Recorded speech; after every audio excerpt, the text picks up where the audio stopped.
என்ன மன்னிச்சிருங்க மக்களே. நான் உங்கள ஏமாத்திட்டேன்னே சொல்லலாம். என்ன ப்ரோ எங்கள ஏமாத்துனியா? ஆமா, என் மனசுக்கு கேட்கல. அதனால நான் இந்த வீடியோவ அப்லோட் பண்றேன். என்ன தயவு செஞ்சு மன்னிச்சிருங்க, மன்னிச்சிருங்க, மன்னிச்சிருங்கன்னு சொல்லிட்டு வீடியோக்குள்ள போலாம். இன்னைக்கு ஃப்ரைடே 8 ஆகஸ்ட் ஓகேவா? 2025 வருஷம். இன்னைக்கு டேட்ல என்ன ப்ரோ ஆச்சு? என்ன ப்ரோ ஏமாத்துனேன்னு சொல்ற அப்படின்னு கேட்டா வாங்க. இன்னைக்கு ரூ. 300 லாஸ் பண்ணியிருக்கேனா? ஃபர்ஸ்ட் ட்ரேடே 7% லாஸ். ஓகே, இது நான் பண்ண லாஸ். ஓகே, இந்த ரூ. 10 ப்ராஃபிட்டுமே நான் பண்ண இந்த ரூ. 25 ப்ராஃபிட் பண்ணியிருக்கல, இது நான் பண்ண ப்ராஃபிட்டே இல்லைங்க. என்ன ப்ரோ சொல்ற அப்படின்னா, என் ஃப்ரெண்டு ட்ரேட் எடுக்க சொன்னா நான் எடுத்துட்டேன். இது என் பர்சனல் அக்கௌண்ட்ல பண்ணியிருந்தா பிரச்சனையே இல்லை. சேலஞ்ச் அக்கௌண்ட்ல பண்ணதால தாங்க பிரச்சனை. இது ஏமாத்துனதாலாம் இல்லை. இருந்தாலும் என் மனசு கேட்கல. நான் அவன் சொன்ன ட்ரேடை சேலஞ்ச் அக்கௌண்ட்ல எடுத்துடக்கூடாது. நான் ஓனா அனலைஸ் பண்ணி தானே எடுக்கணும்.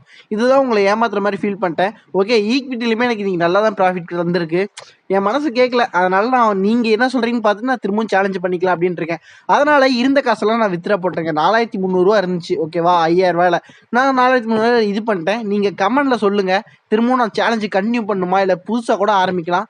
புதுசாவே ஆரம்பிக்கலாங்க. இணைஞ்ச கைகளோட உங்க கூட சேர்ந்து நானும் ட்ரேட் பண்றேன். எனக்கு திரும்பவும் சொல்றேன், மன்னிச்சிருங்க. எனக்கு மனசுக்கு ஃபீலிங் கில்ட்டா இருக்கு. மன்னிச்சிருங்க. நாளைக்கு